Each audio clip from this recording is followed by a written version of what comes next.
ప్రభునందు ప్రేమైన దేవుని సేవకులకు, పెద్దలైన వారికి, పరిచయాలకి బాధ్యత గల సహోదరులందరికీ, అలాగే విశ్వాసులకు మరి నిండు మనసుతో హృదయమార మీకు వందనాలు చెల్లిస్తున్నాను. నన్ను ప్రేమించి నన్ను, నా కుటుంబాన్ని, ఈ బెత్లెహేం చిన్న సంఘాన్ని ప్రేమించి వచ్చినందుకు మరోసారి నిండు మనసుతో పెద్దలైన వారికి అందరికీ ప్రత్యేక. మరి ప్రసాదాన్ని గారు దీని గురించి చాలా ఆయన బాధ్యత తీసుకున్నారు. దూరం చూచారు అందరూ. మీకు నిండు మనసుతో మరోసారి దేవునికి మీకు వందనాలు చెల్లిస్తున్నాను.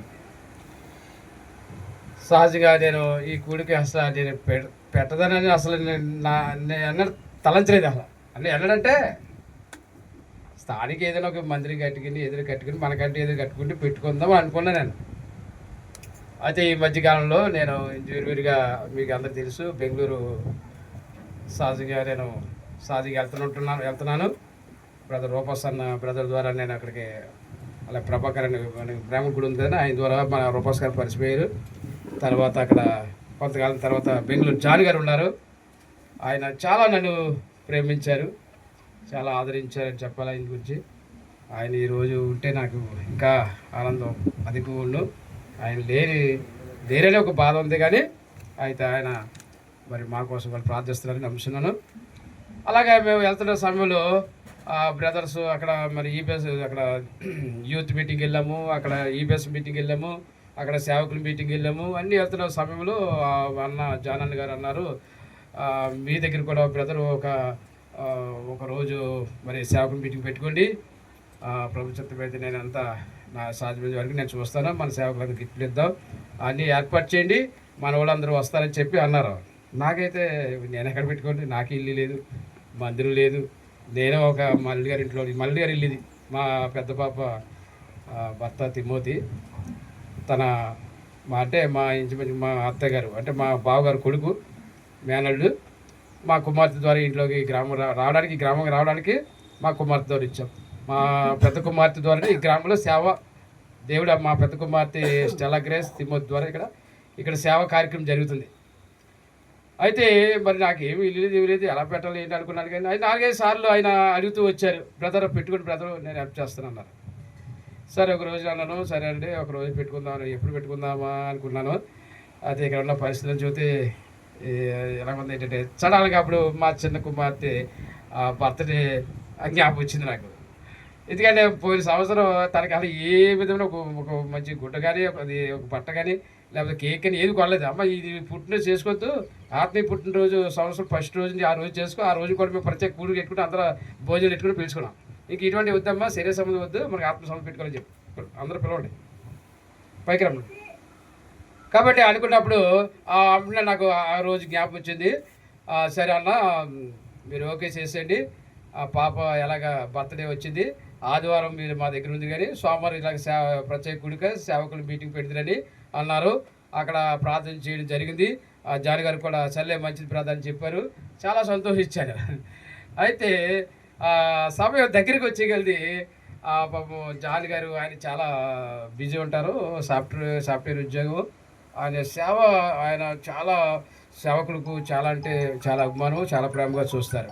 అంటే చివరికి వచ్చేటప్పటికి ఆయన దగ్గరకు వచ్చే సమయంలో ఆయన ఫోను ఎత్తపోవడము, ఫోన్ కాంటాక్ట్ కలగలేదు.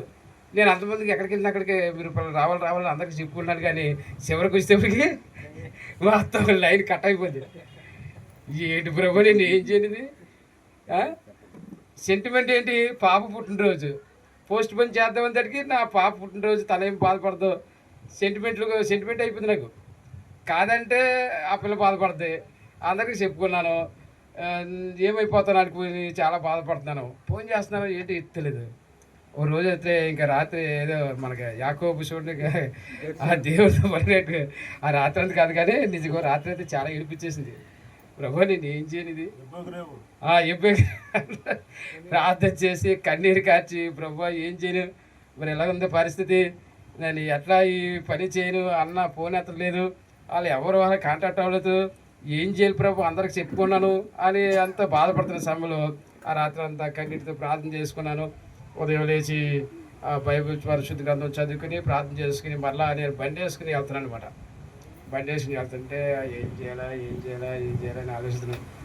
అయితే ఆ సభలో దేవుడు అన్నాడు, నీ చిన్న కుమార్తెని డబ్బులు దాచుకుంది కదా, ఆ డబ్బులు అడుగు, తన పెట్టుకోమని చెప్పాను. నిజంగా దేవుని దైవంలో ప్రేమించగలరా? అది నా చిన్న కుమార్తె మాకు ఇంట్లో ఒక పోషణకర్తగా ఉంది. మా ఇంట్లో ఏదైనా అవసరమైనా తనే వేస్తుంది, ఏదైనా కొనుక్కోవాలో తనే వేస్తుంది. ఇప్పుడు ఈ జీట్లకి అడిగితే ఎలా ఉంటుంది? నా భార్య ఏమంటుంది? దేవుడు ఏమంటున్నాడా? నా చిన్న కుమార్తె అడుగుంటున్నాడు. నాకు ఎలా ఉంది అడుగుతాకి? ఎందుకంటే ఇంట్లో తనే ఒక కొడుకులో చూస్తుంది. కాబట్టి నేను అడుగుతాకి చాలా బాధ ఉంది. అడిగితే నా కుమార్తె ఫోటో లేదా? అయితే నాకు ఇంచుమించుగా ఒక 3-4 ఏళ్ళ క్రితం ఏం చేశారంటే యెఫ్తా కుమార్తె గురించి అప్పుడప్పుడు చెప్తుంటాను. చూడమ్మా, ఎప్పుడైనా చూడు, యెఫ్తా తన తండ్రి దేవుడికి మాట ఇస్తే తన కుమార్తె మరి నెరవేర్చింది అని ఎక్కువ మా పిల్లలకు చెప్తుంటాను కొన్ని మాటలు. మరి ఎప్పుడైనా దేవుడికి ఏదైనా కావాలంటే ఇస్తావా నువ్వు అని అడుగుని నేను.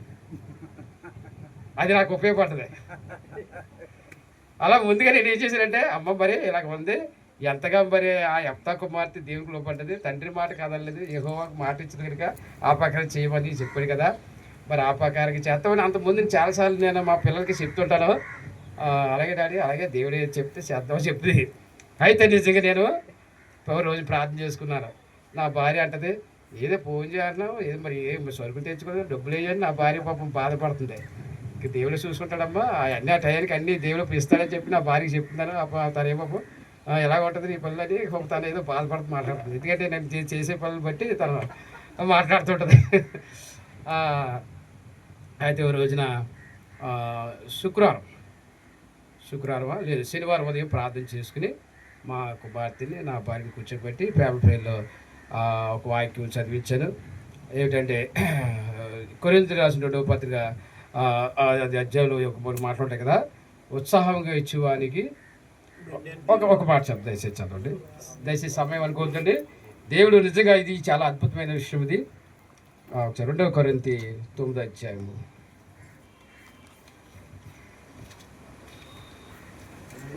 కొంచెముగా విత్తువాడు చదవండి, దయచేసి చదవండి.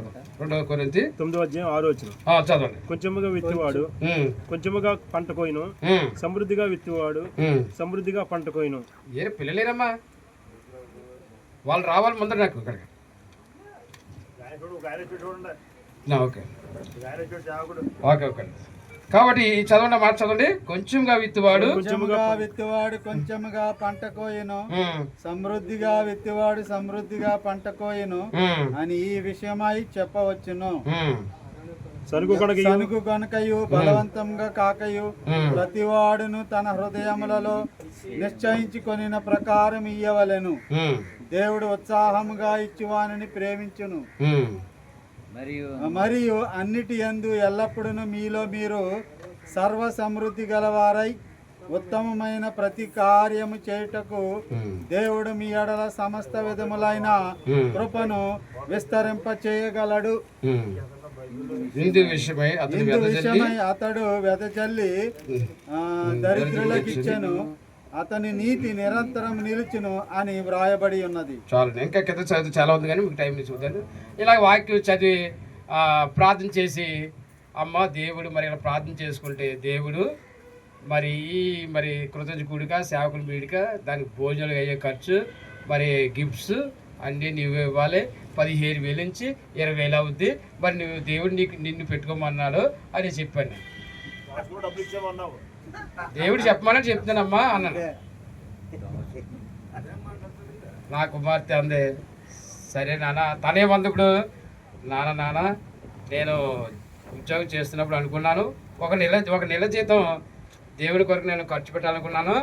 అయితే అమ్మతో చెప్పాను, నాకు చెప్పలేదు మాట అని అన్నీ చెప్పి తన కోరిక బయట పెట్టింది. అంటే దేవుడు చూసారా, అంటే అలా మనసులో ఉంటే మనకేం చేస్తాడు. అప్పుడు సరే అమ్మ, మరి నువ్వు సంతోషంగా బాధపడకుండా నువ్వు ఉత్సాహిస్తేనే తీసుకుంటాను, లేకపోతే తీసుకున్నాను. లేదంటే నువ్వు పలంగా నాకు డబ్బులు కావాలంటే డైరెక్ట్ పంపేస్తారు, నాకు అక్కర్లేదు. నువ్వు సంతోషంగా ఉత్సాహంగా ఇస్తేనే తీసుకుంటాను, లేకపోతే నీది ఒక పైసా వద్దని చెప్పాను. లేదు నాన్న, నేను నిజంగానే సంతోషంగా ఇస్తాను, నేను దేవుని దాసుడు కదా, నేను పుట్టినరోజు కదా, వస్తున్నారు కదా, నాకు బ్లెస్సింగ్ ఉంటాయని చెప్పేసి చెప్పింది. నిజంగా సంతోషంగా ఆ బిడ్డ ప్రార్థన చేసి నువ్వు ప్రభుత్వనే తీసుకుంటాను ప్రార్థన చేసి ఇచ్చింది. నిజంగా నా చిన్న కుమార్తె నిజంగా యెఫ్తా కుమార్తె వలె నన్ను ఆనందం చేసింది. నిజంగా నా చిన్న నేను ఆ పిల్లలేరమ్మా ఇక్కడ తీసుకురావాలి, అర్జెంట్గా రావాలి, ఇక్కడ రావాలి, ఇక్కడ మొత్తం అంతా రావాలి. కాబట్టి నా చిన్న కుమార్తె నిజంగా ఎంతో మంచి మనసుతో మనందరికీ టిఫిన్లు కానీ భోజనాలు కానీ గిఫ్ట్స్ కానీ ప్రతి దైవజనునికి అందరికీ వరకు అందరు రావాలి. ఇంకా పెద్ద కుమార్తె వాళ్ళందరూ రండి. కాబట్టి ఈ విధంగా అందరికి వరకు దేవుడు మరి ఆ చిన్న కుమార్తె ఏర్పాటు చేస్తున్నాడు. నిజంగా నా జీవితంలో ఇది ఒక గొప్ప మెట్టెలు. నా జీవితంలో ఏమైతే నేను ఆశించాను, నా కుమార్తెలు నగరకాయ చెక్కబడి మూలకంపలు ఉండాలనుకున్నాను. నిజంగా ఆ బిడ్డ నన్ను ఆనందం చేసింది. అలాగే నా పెద్ద కుమార్తె అల్లుడు గారు కూడా చాలా నాకు సహకరిస్తున్నారు. లేకపోతే నీకు సేవ చేయలేను. ఇక్కడ నా పెద్ద కుమార్తె అల్లుడి నన్ను నాకు ఒక కొడుకులో ఉన్నాడు.